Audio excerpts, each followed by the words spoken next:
아멘.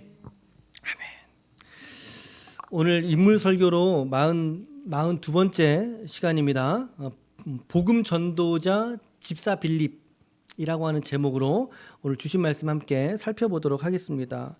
우리가 지지난주에 그러니까 2주 전에 초대교회의 7집사 중에 한 사람, 7집사, 지금으로 표현하면 안수 집사죠.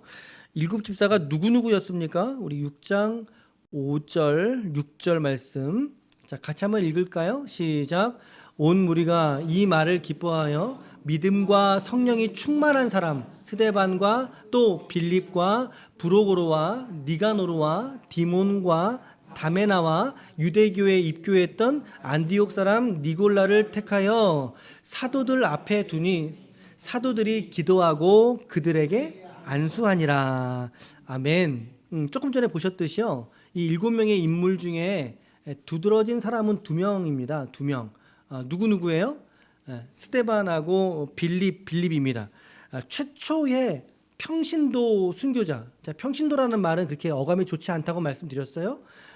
구별하기 위해서 사도가 아니었기 때문에 아닌 사람들 중에서의 첫 번째 순교자로 누구를 말씀드렸어요? 스데반에 대해서 이야기를 우리가 보셨어요. 스데반.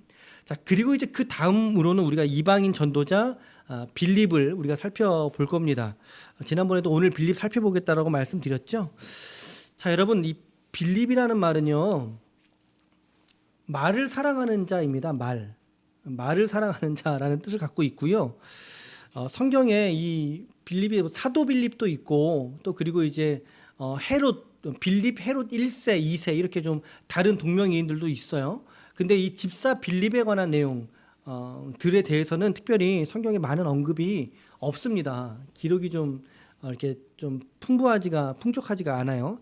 단지 3건의 사건에서 이 집사가 빌립이 이제 도드라지게 되는데요. 첫 번째는 뭐냐면 그게 복음 전도, 첫 번째는 7집사 선출할 때, 그때 이 이름이 이제 호명이 되잖아요. 그 이름이 호명될 때 한 번 하고, 그 다음으로는 이제 복음 전도 때에, 오늘 8장 본문의 배경이 이제 빌립이거든요. 이 사람에 대해 사역을 하는 모습을 보면서 하나 하고, 그리고 마지막으로는 이제 바울이 3차 전도 여행을 마치고 예루살렘으로 가게 됩니다. 예루살렘으로 가는 도중에 가이사랴에서 그가 바울을 영접하죠. 그와 함께 그의 딸 4명이 함께 바울을 영접하는 장면이 나와요. 이렇게 그것도 이제 사도행전에서만 이렇게 3번 이렇게 인물이 호명된 등장하는 그런 인물이에요. 배경 기록의 자료는 적지만 하지만 그가 보여주었던 이 복음의 실천은 어떤 사도들 못지않는 그런 족적을 남긴 인물이 또한 집사 빌립이다라고 하는 말씀을 좀 드리고요. 자, 앞서 말씀을 드렸듯이 여러분, 우리가 말씀을 읽었듯이 초대교회에서 이 7집사, 사도들이 12명이나 있었잖아요. 사도들이 12명이나 있었는데 이 외에도 특별히 집사들을 더 이 목양과 목회의 자리로 세우거든요. 이렇게 세우게 된 선출했던 동기가 무엇이라고 말씀을 드렸습니까? 혹시 기억나시나요? 교회 내에 어떤 문제가 생겼고 그 문제를 해결하기 위해서 지금 집사들을 세운 거예요. 사도행전 6장 1절이에요. 6장 1절에 그때에 제자가 더 많아졌는데 헬라파 유대인들이, 저 그때라고 하는 표현은 이제 베드로의 사역을 통해서 교회가 점점 더 많아지고 늘어나고 있던 측면이고 성장하고 있던 때 헬라파 유대인들이 있었고 그리고 히브리파 유대인들이 있었어요. 그런데 자기들의 과부들이 매일의 구제에 빠짐으로 말미암아 히브리파 사람들을 원망하게 되는 이러한 분열의 국면이 교회 안에 생기게 된 거예요. 그러니까 그 주요한 이슈는 뭐예요? 구제예요. 구제인데 헬라파 유대인들의 과부들한테는 이 구제가 잘 돌아가지 않는 거예요. 그러니까 헬라파 사람들이 히브리파 사람들을 원망하는 거죠. 아니, 왜 우리 이렇게 온 사람들은 왜 안 해줍니까? 이렇게 지금 교회가 갈라져 버리게 된 거죠. 갈등이 빚어지게 된 거죠. 갑자기 교회가 늘어나다 보니까 이런 역기능도 교회 안에 있던 거예요. 자, 이것은 형식적인 문제예요. 자, 1절은 형식적인 문제고 2절이 본질적인 문제는 2절 때문이에요. 2절 말씀을 볼게요. 2절에 보면 이 말씀 같이 읽을게요. 시작. 12사도가 모든 제자를 불러 이르되 우리가 하나님의 말씀을 제쳐놓고 접대를 일삼는 것이 마땅치 아니하다. 그러니까 여러분, 이 사도들이 이 분쟁을 보면서 이 구제로 인해서 교회가 지금 갈라지게 생긴 거예요. 지금 이제 서로 원망이 일어나게 된 거죠. 원망이. 그런데 사도들도 이걸 알고 있었어요. 이 구제 때문에 어려움이 있다는 것을. 이 현장에서는 동감하고 있었지만, 그러나 사도들도 그들의 마음속에는 어떤 어려움이 있던 것입니까? 이 구제와 접대, 여기서 표현되어진 이 접대는요, 이제 구제를 의미하는 거죠. 구제를 의미하는 거죠. 이 일로 인해서 다른 누구보다 지금 누가 바빠졌다라고 말하고 있어요? 사도들이 바빠졌다라는 거죠. 그래서 무엇을 제껴놨어요? 무엇을 제쳐놔요? 하나님의 말씀을 제쳐놔 버렸어요. 말씀을 제쳐놓고 이 구제와 접대하는 일에 사도들의 더 많은 일을 이제 하게 되니까, 정작 사도들은 다른 무엇을 위해서 헌신하기 위해서 하나님이 그들을 부르신 게 아니라 복음을 위해서 부르셨고, 또 한편으로는 말씀을 위해서 부르신 거예요. 사도를 부르실 때는 복음과 말씀을 위해서, 성경을 가르치는 일들을 위해서 이 사도들을 부르셨는데, 그렇게 구별해서 마띠아까지 이제 12명의 사도를 구별했는데, 정작 현실은 어때요? 막 사람들이 막 몰려드니까, 정작 현실은 이 말씀을 준비해야 될 시간보다 정작 현실은 어때요? 얼른 나가서 구제, 쌀 한 가만이라도 더 드리고, 또 누구 새가족 오면 새가족이 접대하고, 또 이야기 들어드리고, 이런 일들로 음식을 베푸는 일, 접대를 세번역에서는 음식을 베푸는 일이라고 번역을 했거든요. 자꾸만 이런 시간들 때문에 말씀을 준비하는 시간들이 자꾸 빠져나가는 거죠. 점점 빠져나가는 거죠. 근데 여러분 한번 생각해 보세요. 교회 안에서요, 여러분 말씀을 전하는 것, 그리고 해야 되죠. 하지만 여러분, 음식을 나눈다거나 구제하는 것, 교회가 해야 돼요? 하지 말아야 돼요? 여러분, 교회가 구제하는 일 해야 돼요? 하지 말아야 돼요? 이거 해야죠. 너무나 해야죠. 당연한 거예요. 당연한 거. 필요 없는 사역이 아니라는 거죠. 이 말씀을, 교회 안에는 말씀도 있지만 또 하나의 중요한 축으로, 아주 굵은 축이죠, 구제도 함께 있어야지 맞는 거예요. 구제도 있어야 돼요. 하지만 본질은 말씀이죠. 우리가 여러 번 돌아간다 할지라도 본질은 하나님의 말씀일 거예요. 우리는 이 대목에서 우리가 깨닫는 것은, 우리의 삶에도, 우리의 신앙생활 중에서도 뭐가 있어야 되겠구나?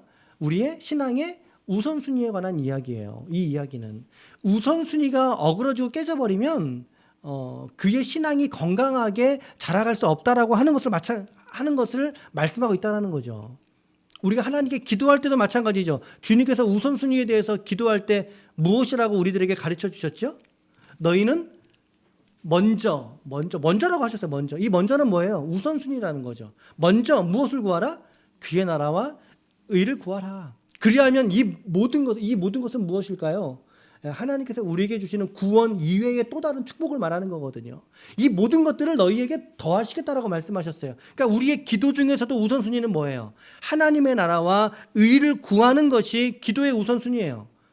또한 이 사도들의 사역 중에서도 우선순위가 있다는 거죠. 그 우선순위가 뭘까요? 하나님의 말씀이에요. 결코 제껴놓을 수 없는 하나님의 말씀이다라고 하는 거죠.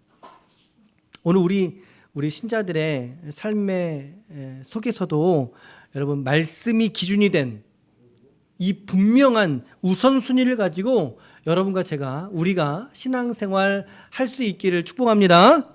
아멘. 여러분들이 각자가 개인적으로도 오늘 하루에 나의 시간 속에서 가장 중요한 일이 무엇인가? 오늘 또 누구를 만나야 되고, 또 어떤 바이어를 만나야 되고, 영업사원을 만나야 되고, 어떤 직장을 만나야 되고, 친구를 여러 가지 일들이 우리 안에 있지만, 그 일정들 중에서 오늘 이 하루 나에게 가장 중요한 것이 무엇인가? 라고 우리가 물으면서 우리가 살아가야 되는 거죠. 가장 중요한 게 무엇인가? 라고 할 때 우리의 강조점은 하나의 지점이죠. 말씀과 기도죠. 아멘. 말씀과 기도라고 하는 그 자리를 결코 여러분 우리가 놓치면 안 되는 거예요. 우리의 일상도 이 신앙의 우선순위를 따라 우리가 생활해야 할 줄로 믿습니다. 어찌됐든 지금 이 초대교회가 갑자기 이렇게 지금 부흥되는 모습에서 구제와 접대의 비율이 늘어나면서 사도들은 말씀에 집중하지 못하게 되는 이러한 문제 상황이 생기게 되었고 이 상황을 해결하기 위해서 그들이 고민해서 세운 안이 뭐예요? 7 집사를 세우자라는 거예요. 사도들을 도와서 이 구제와 접대, 긍휼의 사역을 감당하는 전문적인 이 일들만을 이 교회 안에서 맡을 사람을 세우자. 7명을 세우자. 그래서 안수를 시행하게 된 거죠. 이 7 집사의 자격 조건으로 볼 때 빌립은 어떤 사람이었을까? 우리가 보셨던 일이죠. 같이 읽을게요. 시작. 형제들아, 너희 가운데 성령과 지혜가 충만하여 칭찬받는 사람 7을 택하라. 우리가 이 일을 그들에게 맡기고. 그러니까 여러분 본문의 증거에 의하면 이 빌립은 어떤 사람입니까? 성령과 지혜가 충만한 사람이었다 라고 하는 걸 우리가 앞서서 볼 수 있고요. 특히나 빌립은 그래서 스데반 다음에 2번째로 기록되고 있어요. 자, 이렇게 세우니까 어떻게 됩니까? 교회가 더 탄력을 받는 거죠. 이제 탄력을 받았어요. 이제 각자의 사역이나 업무 분장이 나눠지니까 사도들은 말씀으로, 집사들은 구제와 섬기는 일들로, 성도의 삶을 돌아보는 이 일들로 나눠지니까 교회가 더 건강하게 성장하게 되는 거죠. 정장하게. 그 모습이 6장 7절에 기록이 되어져 있어요. 6장 7절에 하나님 말씀이 점점 왕성하여 예루살렘에 있는 제자의 수가 더 심히 많아지고 허다한 제사장의 무리도 이 도에 복종하니라. 이 조에 복종했다. 8절에 보면 스데반이 은혜와 권능이 충만하여 큰 기사와 표적을 민간에 많이 행했다라고 성경이 기록하고 있죠. 그러니까 말씀이 많아지고 또 그 많아진 말씀으로 인해서 교회에 또다시 부흥의 시대가 지금 도래하고 있는 그런 모습이에요. 저는 이 말씀 이렇게 묵상을 하면서 이게 참 중요한 원리다라는 생각이 다시 한번 듭니다. 이 원리가 참 교회 성장하는 데에 참 중요한 원리가 되겠다. 우리처럼 이렇게 또 작은 교회들은 목회자가 1인 다역을 해야죠. 이런 일 저런 일 다 합니다. 또 해야 하고. 그러나 여러분 목회자의 본질의 일은 하나님의 말씀 앞에 서 있는 사람이, 우리 모두가 마찬가지지만 그러나 성도를 영적으로 양육하고 또 말씀을 전하기 위해서 이 말씀을 이렇게 앞에 서 있는 사람이 목회자겠죠. 또한 교회 내에도 많은 문제들이 사실 있습니다. 그런데 그 문제들을 목회자가 혼자 해결할 수 없다는 사실이죠. 그래서 이 사도를 돕기 위해서, 목회자들을 돕기 위해서 경건한 사람들의 도움이 그 공동체 속에 반드시 필요하구나.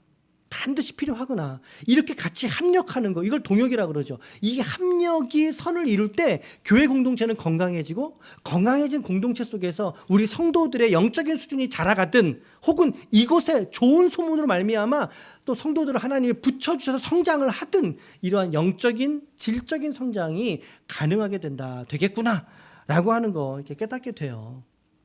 오늘 우리 교회는 좀 어떻습니까? 오늘날 많은 교회들에서도 이러한 목회적인 협력이나 동역이 우리 피차 간에 필요할 줄로 믿습니다. 아멘. 우리 교회는 조그마니까 목사님이 다 알아서 할 거야. 물론 다 알아서 하겠습니다. 그러나 우리 집사님들의 또 이 목회의 동역과 참여가 절실히 필요하다. 절실히. 그래서 우리 이런 교회 행사들 있을 때 나는 좀 안 가도 되겠지. 그렇지 않다라는 거죠. 모두가 다 이런 게 또 개척교회에서의 또 신앙생활하는 하나의 또 방법이 되기도 합니다. 필요성이기도 합니다. 자, 그렇게 우리 몸된 교회가 우리의 귀한 동역을 통해서 양적인 그리고 질적인 부흥의 때를 우리 모두가 함께 누릴 수 있기를, 그런 은혜의 때가 속히 오기를 우리 함께 기도하면서 섬길 수 있기를 축복합니다. 아멘. 자, 이렇게 교회가 성장해 가는데 이제 스데반의 순교의 기점으로 이 교회들의 또다시 핍박이 이제 가해지게 됩니다. 그때 교회 형편을 이제 다른 모양새를 갖게 되는데요. 그게 이제 오늘 본문으로 넘어오서 8장 1절입니다. 시작. 사울은 그가 죽임당함을 마땅히 여기더라. 그날에 예루살렘에 있는 교회에 큰 박해가 있어 사도 외에는 다 사마리아와 모든 땅으로 흩어졌다. 아마도 이 예루살렘 교회가 이제는 이 스데반의 사건으로 인해서 지하교회 형식, 그리고 가정교회 형식으로 흩어진 교회의 모습을 가지고 있는 거예요. 여러분, 흩어졌다 그래서 그게 교회가 아닌가요? 아니요, 그렇지 않아요. 우리는 지금 이제 뭐 코로나가 거의 정리되어져 가는 과정인데 코로나라고 하는 폭탄이 이 한국 교회들에게 빵 터졌어요. 흩어졌잖아요. 하지만 흩어졌다고 해서 그곳에서 예배가 이루어지지 않습니까?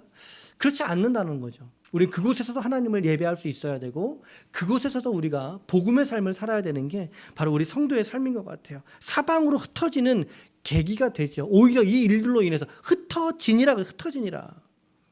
교회는 결코 핍박을 통해서 우리에게 주신 이 예수의 복음의 능력이 핍박으로 말미암아 사라지지 않습니다. 예, 사라지지 않죠. 오히려 어떻게 됩니까? 마치 여러분 장작불을 이렇게 태우다가요, 그 중간에다 큰 돌 하나 빵 던지면 어떻게 돼요? 그 불티가 주변으로 흩어져서 불을 번지게 만들지 않습니까? 마찬가지라는 거죠. 이 핍박을 통해서 비록 교회는 흩어졌지만 지금 예루살렘 교회, 그 교회 안에 사도들 외에는 없는 거예요. 그러니까 목회자 외에는 없는 거예요. 우리가 한때 이런 시간들을 보냈잖아요. 이 시간들을 잘 보내고 우리가 지금 이 자리에 또 이렇게 모여 있는 거 아니겠습니까?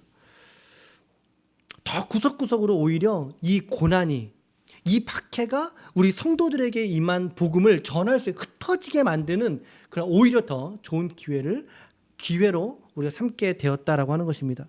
자, 이 와중입니다. 사마리아 모든 땅으로 흩어지는 이 와중에 오늘의 이야기는 빌립의 이야기인데 사마리아로 이제 빌립이 들어가서 전도를 하게 됩니다. 이 빌립의 전도에 스데반의 전도 때와 같이 막 능력이 나타나는 거예요. 그게 8장 5절에서 8절인데요. 우리 이 말씀을 쭉 같이 한번 읽어볼게요. 5절에서 8절 시작. 빌립이 사마리아 성에 내려가 그리스도를 백성에게 전파하니 무리가 빌립의 말도 듣고 행하는 표적도 보고 한 마음으로 그가 하는 말을 따르더라. 많은 사람이 더러운 귀신들이 크게 소리를 지르며 나가고 또 많은 중풍병자와 못 걷는 사람이 나으니 그 성에 큰 기쁨이 있더라. 아멘. 그 성은 어떤 성이에요? 사마리아 성이죠. 사마리아 성. 여러분 혹시 언뜻 사마리아 성 이러면 떠오르는 인물 없으세요? 떠오르는 인물 없어요? 요한복음 4장의 말씀에 보면 그 예수님이 사마리아 여인을 만나시죠. 그래서 예배에 대해서 가르쳐 주시잖아요. 그 여인이 그 예수님에 관한 경험을 하고 나서 어떻게 했었죠? 그 마을로 들어가서 와서 보라라고 하면서 복음을 전하지 않았습니까? 저는 묵상하면서 지금 빌립이 사마리아로 갔다라고 증거하고 있는데 분명히 이 복음을 전하는 그 현장 속에 앞전에 사마리아 여인을 통해서도 복음을 들었던 그들이 이들 가운데 섞여 있지 않았을까라고 하는 생각도 좀 하게 됐어요. 행간에 있는 내용들도 묵상해 보는 거죠. 분명히 그 복음을 사마리아 여인의 복음을 들었던 사람들도 있었을 거예요. 예, 이 많은 사람들이 이 빌립이 전하는 복음을 받고 그 능력을 경험하고 이 그리스도 종교로 이 기독교로 그들이 개종하게 되는 그들이 변화되어지게 되는 일을 이 땅에서 하나님께서 허락해 주십니다. 많은 사람들이 회심하던 도중에 마술사 시몬에 관한 이야기가 있긴 한데 그 이야기는 넘어가고요. 자, 이러한 전도회 막 하는 도중에 성령께서 갑자기 빌립에게 임하셔서 그에게 말씀하시는 거죠. 8장 26절이에요. 우리가 오늘 읽은 말씀이에요. 시작. 주의 사자가 빌립에게 말하여 이르되 일어나서 남쪽으로 향하여 예루살렘에서 가사로 내려가는 길까지 가라 하시니 그 길은 광야였다. 저는 이 말씀을 이렇게 관찰해 보다가 두 가지의 영적인 메시지가 있구나. 무릎을 툭 치면서 깨닫게 됩니다. 첫 번째는 뭐냐면요. 첫 번째는 우리 성도들의 삶에는 하나님의 영, 성령의 인도하심이 늘 항상 우리 속에 있을 줄로 믿습니다. 우리 성도들의 삶은 그런 거예요. 하나님의 말씀 속에 하나님의 영이신 성령의 인도하심 속에 우리가 살아가요. 라고 하는 거 메시지 하나. 두 번째는 뭐냐면 그 성령께서 말씀하시잖아요. 가라라고 하셨잖아요. 근데 가라라고 했는데 그 길이 뭐라고요? 그렇죠. 여러분 우리 잊으면 안 돼요. 그 길이 광야였다라고 하는 사실이죠. 성령께서 이끄셨으면 좋은 길, 평탄한 길, 화려한 길, 좀 걷기 편한 길, 그런 길로 인도하시면 얼마나 좋아요. 하나님의 뜻인데 그런데 성령께서는 너무나 우리가 어렵게도 우리 마음이 어렵게도 성령께서는 하나님께서는 우리를 광야로 이끄실 때가 있다라는 거죠. 광야로 이끄신다라고 하는 거죠. 이 말씀 빌립이 받을 때 빌립은 그 길이 광야였다는 사실을 알았을까요? 몰랐을까요? 몰랐을까요, 여러분? 여러분, 이스라엘은요, 우리나라의 경상도보다 조금 큰 면적이에요. 경상도보다. 우리의 그 팔도 중에 경상도보다 조금 더 큰 면적이에요. 그러니까는 작다는 이야기를 드리고 싶은 거예요. 작아요. 그 민족 자체가 땅덩어리 자체가 작은 나라예요. 여러분, 거기에 성인이 살아가면서 그 길이 어디로 연결? 그 길은 이런 길인데, 좁은 길인데, 협착한 길인데, 거기 메마른 길인데, 여러분 빌립이 모를 리가 없었을 거예요. 그 말씀 들을 때 마음속으로는 내가 저기를 가야 되는가? 그런 생각할 수 있지 않겠습니까? 성경에 보니까 굳이 광야라고 기록을 해주고 있잖아요. 그러니까 이 말은 뭐냐면 빌립의 마음속에 광야라고 하는 것들을 그가 인식하고 알고 있었을 것이다. 그런데 어떻게 하죠? 그런데 빌립이 어떻게 하죠? 그 말씀에 순종해서 내려갔다라고 말씀하고 있어요. 그 말씀에 따라 순종해서 내려갔다라는 거죠. 내려갔다. 분명히 그 광야의 길에 하나님의 뜻이 있을 거야. 분명히 하나님은 이렇게 말씀하신 데는 의미가 있고 하나님의 의도가 있지. 그러니까 지금은 내 마음속에 좀 싫었어. 지금은 내 마음속에 주님 꼭 그래야 됩니까? 라고 하는 마음이 있을지라도 일단 말씀에 순종하자. 말씀에 순종해보자. 이 말씀에 분명한 하나님의 뜻이 있어. 자, 그래서 내려갔더니 누구를 만납니까? 27절 말씀에 보니까 일어나 가서 보니 에디오피아 사람 곧 에디오피아 여왕 간다게의 모든 국고를 맡은 관리인 네시가, 그러니까 상당히 높은 직위에 있는 공직자입니다. 네시가 예배하러 예루살렘에 왔다가, 그러니까 이가 어떤 과정을 통해서 복음을 경험해서 알고 있던 사람이었던 거죠. 그래서 뭐라 그랬습니까? 1년에 3번 너희는 내게 와서 얼굴을 보일지냐 그랬잖아요. 기억나십니까? 우리 새벽 시간에 또 살펴보셨죠. 무교절, 77절, 수장절이었죠. 이 3개의 절기에 너희들 올라와라 그랬잖아요. 그러니까 지금 이 네시가 그러한 성경의 말씀이나 이 이야기를 듣고 그가 예루살렘으로 찾아와 하나님을 뵙고 돌아가는 과정일 수 있는 거예요. 자, 돌아가는데 수레를 타고, 여러분 네시가요 상당히 높은 고위관리직이에요. 땅바닥을 그냥 도보로 왔다 갔다 했던 사람이 아니에요. 많은 인파를 거느리고 수레를 타고 수행하는 사람들과 함께 갔다 오는 길이에요. 수레를 타고 선지자 이사야의 글을 읽고 있었다라고 말씀하고 있어요. 읽고 있었다. 여러분 뭐가 느껴지십니까? 하나님의 절묘한 타이밍이죠. 하나님의 절묘한 타이밍이 이 에디오피아 네시가 지나가는 길에 이렇게 마주치게 하는 하나님의 정말 오묘하신 섭리가 이 역사 속에 있더라는 것입니다. 지금 이 에디오피아 이 네시는 잘 익은 곡식이에요. 그래서 추수 때를 기다리는 사람처럼, 곡식처럼 그렇게 이 하나님 말씀에 궁금하고, 이 말씀이 어떤 의미인가, 이 말씀이 오늘 나와 무슨 상관이 있는가, 이 네시에게 마음에 감동을 주셔서 이 네시는 지금 하나님의 은혜를 기다리는 사람이었다는 것입니다. 하나님의 은혜를 기다리고 있는 사람이었다는 거예요. 그 상황, 에디오피아 네시의 그 영적 상황과 그리고 전도자 빌립에게 하나님께서 말씀을 주셔서 광야길이지만 너가 지금 가면 그와 어느 지점에서, 가사로 내려가는 광야길 어느 지점에서 만나게 될 것이다. 여러분 너무나 절묘한 타이밍이죠. 이 당시에 뭐 연락책이 있습니까? 교통편이 있습니까? 여러분 그냥 지나가 버리면 못 만나는 거예요. 저 앞서가는 수레 뒷바퀴만 봐도 모르는 거예요. 그냥 넘어가고 마는 거예요. 근데 하나님께서 이렇게 이 네시와 빌립의 만남을 이렇게 역사하지 않으십니까? 너무나 놀라운 타이밍이죠. 저는 이 대목 이렇게 좀 보면서 저는 한편으로 그 2년 전에 우리 정군상 성도님 뵀을 때 그때의 일이 제 마음속에 이렇게 싹 들어왔어요. 싹 들어왔어요. 이제 수술을 앞두고 계셨죠. 허리 수술 앞두고 계셨고, 그때 이제 우리 정 집사님이 제게 연락을 주셔서 아버님 수술하시는데 같이 좀 가서 목사님 기도해 주시면 안 됩니까? 내가 왜 안 되겠느냐. 흔쾌히 가서 또 기도를 해드렸죠. 그 과정, 이렇게 이끄신 과정을 통해서 우리 성도님의 마음에는 낮아진 마음, 은혜를 기다리는 마음이 있었고, 또 그 가운데 하나님께서 목회자를 보내셔서 그를 위해서 기도하게 하시는 이 놀라운 영적인 타이밍, 여러분 저는 이 말씀과 상황이 참 우리의 그러한 때를 또 추억하게 하는구나. 그러한 때가 우리 가운데 있다는 것을 다시금 깨닫게 하는구나 라고 하는 생각이 미쳐 들었어요. 이 말씀 묵상하면서. 그래서 이제 이렇게 또 두 내외께서 우리 교회에 들어오셔서 신앙생활 열심히 하고 계시는데, 오늘 4시가 빌립을 만나는 모습, 저도 생각이 나고 저의 모습도 생각이 나고, 그 인도하심을 통해서, 그 한 분 한 분의 인도하심을 통해서 오늘 저와 여러분들이, 또 여러분 서로가 서로를 이런 하나님의 예비하심 속에 우리가 함께 오늘 이 자리에 만나게 된 줄로 믿습니다. 아멘, 아멘. 그런 마음 들어요. 그런 믿음이 있어요. 반드시 하나님의 타이밍이 있다는 것입니다.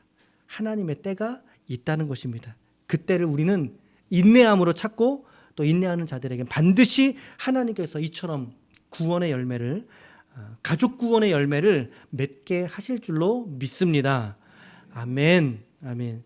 자, 이어서 30절과 31절에 보면요, 이제 빌립이 다가간 거죠. 빌립이 달려가서 선지자 이사야의 글 53장이거든요. 그 글을 읽는 것을 보고 말하되 읽는 것을 깨닫느냐라고 묻습니다.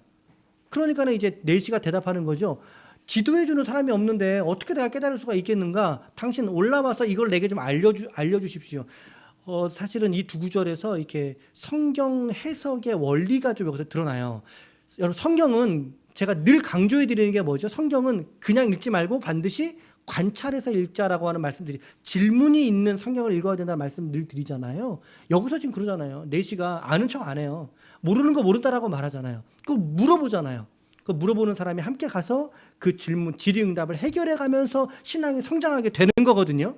그래서 이건 조금 다른 컨셉의 얘기니까 넘어가고, 마침 그때 읽고 있던 말씀이 이사야 53장 7절과 8절 말씀을 읽고 있던 거예요. 근데 이 본문이 뭐냐면 예수님의 십자가 지신 예수님에 관한 말씀이거든요.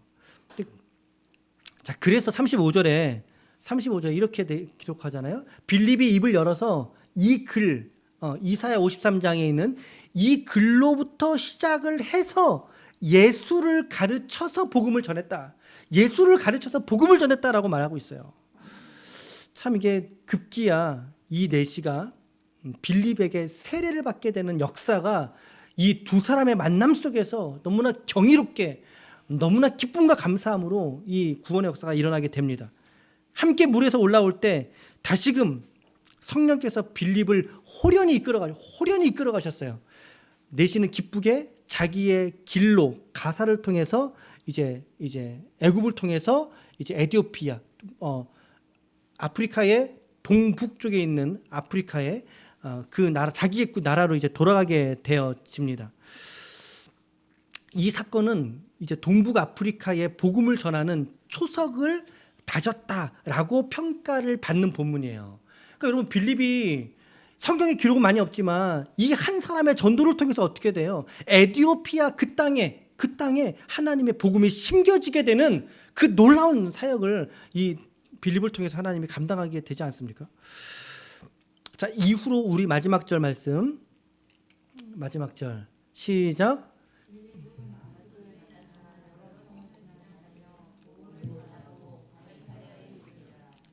가이사랴에 이르렀다. 옆에 지도가 좀 보이십니까? 간단하게 설명하면요, 예루살렘에 머물러 있었죠. 머물러 있었는데 박해가 일어났죠. 박해가 일어나서 어디로 갔어요? 사마리아로 갔죠. 그 빌립이 사마리아로 가서 성령의 음성을 들었죠. 가사로 가는 길 가운데로 내려가라. 가사 내려가는 그 길, 여기는 어떤 길이겠어요? 그러면 광야길이겠죠. 광야길에 에티오피아 내시가 예루살렘에 올라왔다가 예배를 드리고 자기는 가사길로 향해서 해변길로 해서 이제 아프리카로 가는 거거든요. 이 가는 길에 요 지점에서 사마리아에서 내려오던 빌립과 함께 만나게 된 거예요. 그 이야기와 함께 에티오피아 내시는 가사로 가고, 빌립은 아소도, 구약성경의 아스돗입니다. 이 아소도를 통해서 요파 지역을 지나 가이사랴까지 이 해변 도시들을 쭉 훑어 올라가면서 무엇을 했어요? 복음을 전하는 삶을 살았다라고 하는 것이죠. 이 이후로 빌립은 사라집니다. 빌립은 등장하지 않아요. 자, 그리고 나서 사도행전 21장 8절과 9절 말씀에 보면, 자, 시작. 이튿날 떠나 가이사랴에 이르러 7 집사 중 하나인 전도자 빌립의 집에 들어가서 머무니라. 그에게 딸이 넷 있으니 처녀로 예언하는 자라. 할렐루야. 여러분, 우리 빌립에게 딸이 4명 있는데 모두 다 처녀라는 얘기도 하네요. 이 말씀을 보면 어떻습니까? 이 가정이 어떻게 돼요? 하나님께 철저하게 드려진 가정이라는 걸 알게 되죠. 분명히 기록되어 있잖아요. 7 집사 중에 하나인 전도자 빌립의 집에 들어갔다. 이제 이후로 전승에 의하면 이 빌립은 딸 4명과 함께 히에라폴리스, 지금의 터키 지방의 지중해 도시거든요. 히에라폴리스에서 순교를 당했다라고 전해져 내려오고 있습니다. 자, 여기까지는 이제 빌립에 관한 생애에 대해서 우리가 쭉 한번 살펴보신 내용이 되겠고요.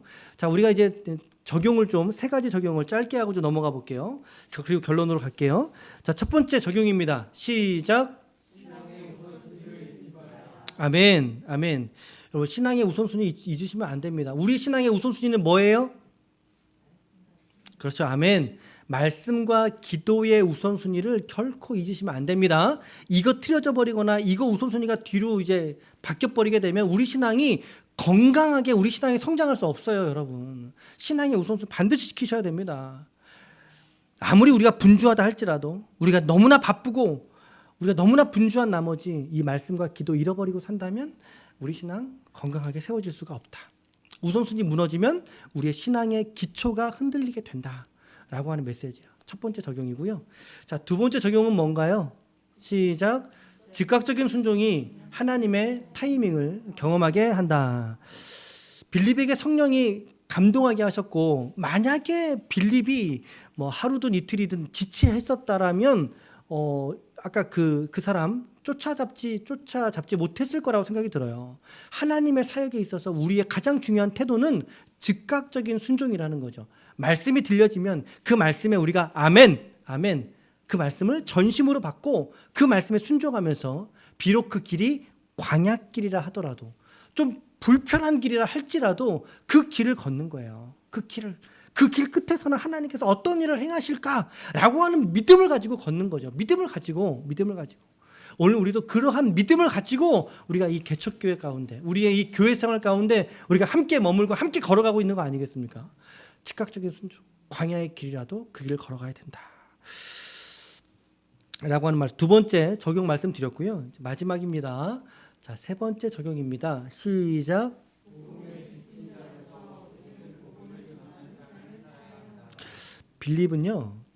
빌립의 삶의 모든 스토리는 처음부터 끝까지 이 사람은 실수했거나 낮아지고 베드로처럼 땅바닥까지 내려갔다가 올라갔다가 이런 내용이 없어요. 물론 그랬을 수는 있는데 그런 내용 없어요. 성경에 오직 빌립을 기록한 성경의 관점은 철저하게 한 가지의 관점이에요. 초점이에요. 바로 전도예요. 전도. 복음 전도. 복음을 전하는 삶에 있다라는 거. 처음부터 끝까지 그는 복음이었다는 거죠. 복음. 예루살렘에 있었을 때에도 복음이었고, 핍박을 통해서 흩어질 때에도 사마리아에 가서도 복음이었고, 그리고 네시와 만나서도 복음이었고, 아스도를 향해 가서도 복음이었고, 그리고 요빠와 가이사랴로 올라가는 길에서도 그는 복음이었어요. 철저하게 그의 생애는 이 복음을 전하는 그러한 삶을 살았다라고 하는 것이죠. 오늘 빌립은 우리 성도들이 마땅히 살아내야 될 전도자의 사명을 보여주는 아주 중요한 인물이, 소중한 인물이 오늘 빌립이라고 생각을 합니다. 무엇보다 우리 모두가 예수의 이 복음의 빚진 자로서, 우리가 복음의 빚짐으로 말미암아 구원 얻은 백성 아니겠습니까? 이 복음의 빚진 자로서 오늘 우리가 전도인의 삶을, 복음 전도의 삶을 오늘 저와 여러분들 모두가 살아낼 수 있기를 축복합니다. 하나님의 이 예수의 피로 우리를 구원하시면서 하나님은 우리에게 한 가지의 소원을 갖고 계시단 말이죠. 한 가지의 소원을 명령하셨어요. 그게 복음 전도라는 사실을 여러분 우리가 잊으면 안 됩니다. 주님께서 사도행전 1장 8절 말씀에 주님이 승천하실 때의 마지막 메시지입니다. 시작. 오직 성령이 너희에게 임하시면 너희가 권능을 받고 예루살렘과 온 유대와 사마리아와 땅끝까지 이르러 내 증인이 되리라 하시니라. 사마리아까지 복음을 전하라고 하셨네요. 그런데 핍박에 의해서 사마리아까지 흩어지게 됐지요. 이게 하나님의 선하신 역사 아닙니까? 이게 합력하여 선을 이루시는 역사 아닙니까? 우리 눈에 보기에는 핍박 때문에 도망쳤지만, 생명을 부지하기 위해서 도망쳤지만 결국에 그 자리가 복음을 전하는 자리가 되더라 이 말입니다. 내 증인이 되리라. 베드로전서 2장 9절입니다. 우리가 참 많이 아는 구절인데요. 한번 우리 마음속에 빚진 자의 마음을 가지고 이 말씀 읽어볼게요. 시작. 그러나 너희는 택하신 족속이요 왕같은 제사장들이요 거룩한 나라요 그의 소유가 된 백성이니 이는 너희를 어두운 데서 불러내어 그의 기이한 빛에 들어가게 하신 이의 아름다운 덕을 선포하게 하려 하심이라. 아멘. 아름다운 덕이 뭐겠어요? 두 글자로. 이게 복음이죠. 이게 복음이죠, 여러분. 디모데후서 4장 1절과 2절은요. 우리 마음에 참 이런 구절이 있었어요. 디모데후서 4장 1절 제가 읽어드릴게요. 하나님 앞과 살아있는 자와 죽은 자를 심판하실 그리스도 예수 앞에서 그가 나타나실 것과 그의 나라를 두고서 내가 엄히 명하노니. 저 디모데서는 사도 바울이 자기 제자 디모데에게 한 말씀이 목회 권면이죠. 엄히 명했다고 해서 엄히 명하노니. 시작.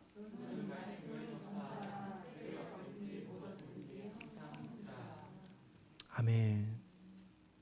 사도 바울이 어떻게 명했습니까? 엄히 명하노니. 반드시 분명히 너는 말씀을 전파하라. 이게 뭐 디모데 목회자에게 한 말이니까 나는 상관이 없어. 그게 아니죠. 우리 모두가 왕 같은 제사장이에요. 그 말은 뭐죠? 우리 모두가 거룩한 성직의 우리 존재들, 성도가 우리에게 성경은 말합니다. 말씀을 전파하라.